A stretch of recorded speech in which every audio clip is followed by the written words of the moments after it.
Ka Meghalaya Assembly Committee on Women Empowerment Menta Kasni Baar, Kalawan Jengo Yakatan West Jaintia Hills District Jawai, Ban Pelongru ka jingialang bat kitanat badai kini, Ban Yamir Jingmut halor ki babun ki mat ki bayade bat ki kentai kena apok ka district.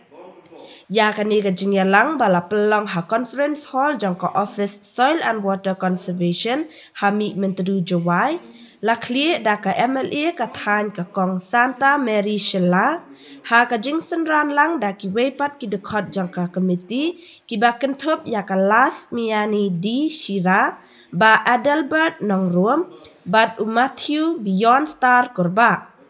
Ha ka jingya merjingmon la kampai kmat halor ki sienjam, ki skim, ki la jingya rap bat ki jing ai jing syakri bala pentrai kam da ki tenat sorkar baper,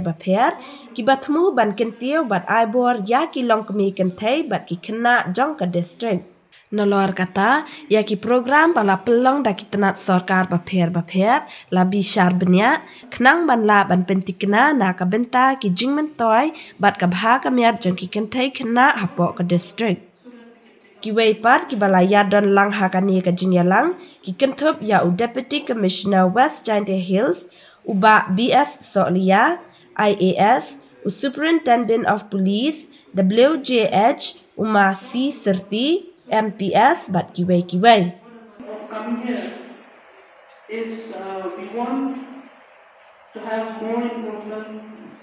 and to streamline any such issues that are being what problems are they having in the district. We are here to help, we are here to listen to you, and we are here to solve your problem so that we can take up to the government whatever